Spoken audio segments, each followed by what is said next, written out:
اب ہم آپ کو سناتے ہیں سیدنا ایوب علیہ السلام کا قصہ۔ ایوب علیہ السلام انبیاء کی جماعت میں سے ایک ہستی ہیں۔ اللہ تعالیٰ نے صبر کے معاملے میں بطور خاص ان کا تذکرہ فرمایا ہے، لوگوں کے لیے ایک مثال اور نمونہ ٹھہرایا ہے۔ آپ کا نسب نامہ یوں ہے: ایوب بن موس بن رازح بن عیس بن اسحاق بن ابراہیم علیہ السلام، یہ سیدنا اسحاق علیہ السلام کی نسل میں سے ہیں۔ ابراہیم علیہ السلام کے دو صاحبزادے تھے، اسماعیل علیہ السلام اور اسحاق علیہ السلام۔ ان کے بعد سب کے سب انبیاء کرام اسحاق علیہ السلام کی نسل سے تھے، سوائے نبی کریم صلی اللہ علیہ وسلم کے۔ آپ اکیلے سیدنا اسماعیل علیہ السلام کی نسل سے ہیں۔ اسحاق علیہ السلام کے بیٹے ہیں یعقوب علیہ السلام۔ انہی یعقوب علیہ السلام کو اسرائیل بھی کہا جاتا ہے۔ اسی نسبت سے بنی اسرائیل کا مطلب ہے یعقوب علیہ السلام کی آل اولاد۔ یعقوب علیہ السلام کے 12 بیٹے تھے۔ ان کے بیٹوں کو اسباط بھی کہتے ہیں۔ ان کا تذکرہ قرآن میں بھی آتا ہے۔ اب سوال یہ ہے کہ جن اسباط کا تذکرہ قرآن مجید میں انبیاء کرام علیہم السلام کے ساتھ کیا گیا ہے، کیا وہ یعقوب علیہ السلام کے بیٹے تھے یا ان بیٹوں کی اولاد میں سے تھے؟ اکثر علماء کرام نے یہ اشارہ دیا ہے کہ اسباط لفظ سے جن انبیاء کرام علیہم السلام کی طرف اشارہ کیا گیا ہے وہ یعقوب علیہ السلام کے بیٹے نہیں ہیں، اس لیے کہ انہوں نے تو یوسف علیہ السلام کے قتل کی کوشش کی تھی، اپنے والد سے جھوٹ بولا تھا، ایسے اور بھی غلط کام کیے تھے، تو ان حرکات کے کرنے والے انبیاء نہیں ہو سکتے، جبکہ اسباط سے مراد وہ انبیاء کرام ہوں گے جو ان بیٹوں کی نسل سے آئے ہوں گے۔ بنی اسرائیل کے 12 قبیلے تھے اور قبیلے کو سبط بھی کہتے ہیں، اس لیے انہیں اسباط بھی کہا جاتا ہے، یعنی بنی اسرائیل ان قبیلوں میں تقسیم ہو گئے۔ اسی طرح سیدنا ایوب علیہ السلام سیدنا اسحاق علیہ السلام کی اولاد میں سے ہوئے۔ سورہ انعام آیت 84 میں اللہ فرماتے ہیں: وَمِن ذُرِّيَّتِهِ دَاوُودَ وَسُلَيْمَانَ وَأَيُّوبَ وَيُوسُفَ وَمُوسَى وَهَارُونَ، اور اس کی اولاد میں سے داؤد اور سلیمان اور ایوب اور یوسف اور موسیٰ اور ہارون۔ تو یہ سب کے سب سیدنا ابراہیم علیہ السلام کی نسل سے تھے۔ ایوب علیہ السلام بھی اللہ تعالیٰ کے نبی اور رسول تھے۔ سورۃ النساء آیت 163 میں اللہ تعالیٰ فرماتے ہیں: إِنَّا أَوْحَيْنَا إِلَيْكَ كَمَا أَوْحَيْنَا إِلَىٰ إِبْرَاهِيمَ وَإِسْمَاعِيلَ وَإِسْحَاقَ وَيَعْقُوبَ وَالْأَسْبَاطِ وَعِيسَىٰ وَأَيُّوبَ وَيُونُسَ وَهَارُونَ وَسُلَيْمَانَ وَآتَيْنَا دَاوُودَ زَبُورًا۔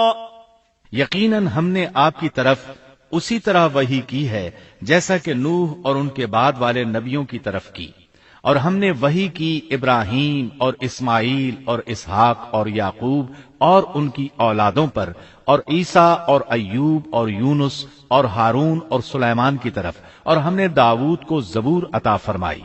اللہ تعالیٰ نے ان سب انبیاء کرام علیہم السلام کی طرف وحی فرمائی، اور ایوب علیہ السلام بھی ان رسولوں میں سے ایک ہیں۔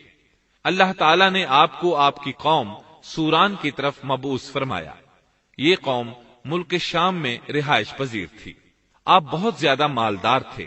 اللہ تعالیٰ نے آپ کو بہت زیادہ نعمتوں سے نوازا تھا۔ آپ کے پاس بے شمار مویشی تھے، لا تعداد نوکر چاکر تھے۔ اللہ نے آپ کو بہت سی زرعی زمین بھی عطا فرمائی تھی۔ آپ تاجر بھی تھے۔ تجارت کا سلسلہ دور دور تک پھیلا ہوا تھا۔ اللہ تعالیٰ نے آپ کو کثیر اولاد بھی عطا فرمائی تھی۔ آپ کے ہاں 7 بیٹے اور 7 بیٹیاں تھیں۔ آپ خود بھی صحت مند اور طاقتور تھے۔ آپ کے اصحاب کی تعداد بھی کافی تھی۔ گویا اللہ تعالیٰ نے آپ کو گوناگون نعمتوں سے نوازا تھا۔ آپ روئے زمین پر نعمتوں سے مالا مال شخص تھے۔ اللہ تعالیٰ نے آپ کو آزمانا چاہا تاکہ بعد میں آنے والے لوگوں کے لیے آپ صبر کی مثال بن جائیں۔ آخر صبر کا مرحلہ شروع ہو گیا۔ آپ کا سب مال و متاع ہلاک ہو گیا، یہاں تک کہ آپ فقیر ہو گئے۔ آپ کی زندگی ہی میں آپ کی ساری اولاد اللہ کو پیاری ہو گئی۔ کسی کا ایک بیٹا بھی فوت ہو جائے تو وہ کتنا غمگین ہوتا ہے، متاثر ہوتا ہے۔ سیدنا یعقوب علیہ السلام پر غم کس طرح طاری ہوا، یہاں تک کہ آپ کی آنکھوں کی بینائی تک جاتی رہی۔ مارے غم کے وہ گھل گئے تھے، جبکہ ان کا کوئی بیٹا فوت نہیں ہوا تھا، اور ادھر 7 بیٹے اور 7 بیٹیاں فوت ہو گئے۔ یہی نہیں، تمام مال مویشی ہلاک ہو گئے۔ معاملہ اس پر بھی ختم نہیں ہوا، آپ شدید مرض میں مبتلا ہو گئے۔ بیماری اس قدر شدید تھی کہ آپ چلنے پھرنے سے معذور ہو گئے، اٹھنے کی سکت نہ رہ گئی، یہاں تک کہ آپ کا گوشت گرنے لگا۔ آپ کی آزمائش انتہا کو پہنچ گئی۔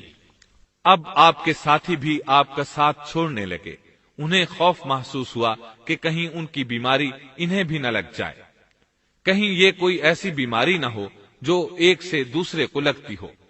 اس طرح سوائے 2 کے سب ساتھی آپ کا ساتھ چھوڑ گئے، کوئی آپ کے قریب نہ آتا تھا۔ جو 2 ساتھی ساتھ چھوڑ کر نہیں گئے تھے وہ بھی ذرا دور کھڑے ہو کر بات کرتے تھے۔ آپ کی خدمت کے لیے بس آپ کی بیوی رہ گئیں، وہ بہت وفادار بیوی تھی۔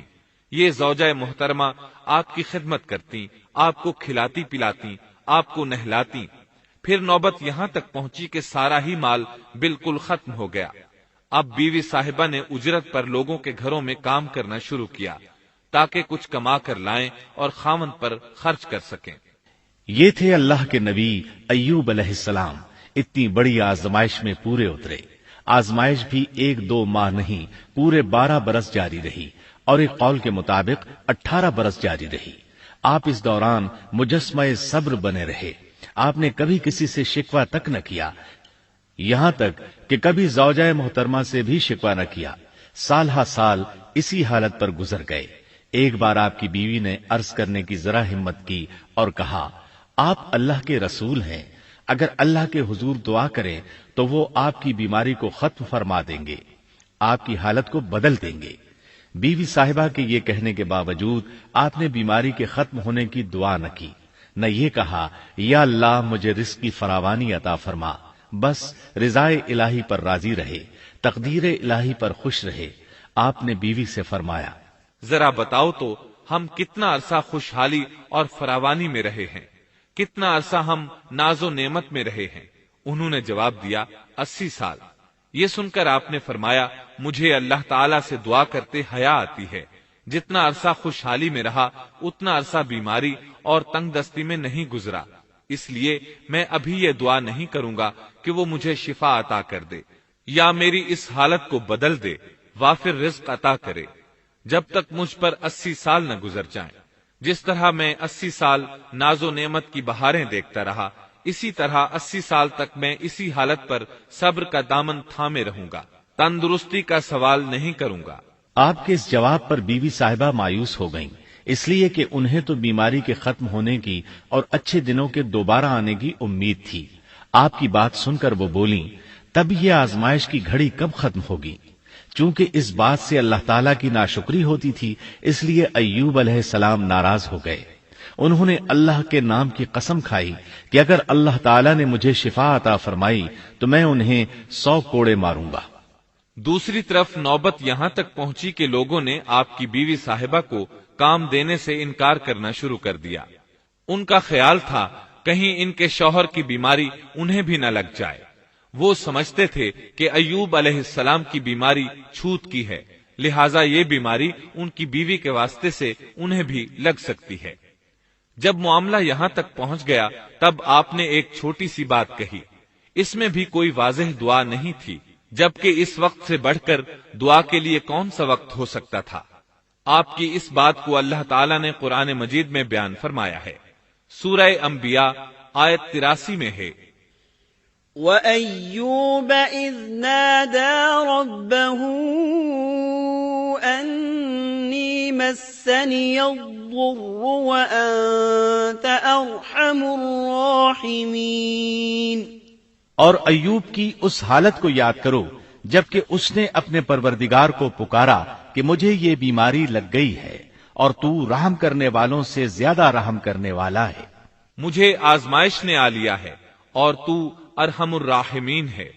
مطلب یہ کہ آپ نے واضح الفاظ میں دعا نہیں فرمائی، یہ نہیں فرمایا الہی مجھے تندرستی عطا فرما، الہی مجھے رزق عطا فرما اور میری حالت ایسی ایسی ہو گئی ہے، تو رحیم و کریم ہے، بلکہ یوں کہا وَأَنْتَ أَرْحَمُ الرَّاحِمِينَ، عرض کیا میری نسبت میری حالت کو تو ہی بہتر جاننے والا ہے۔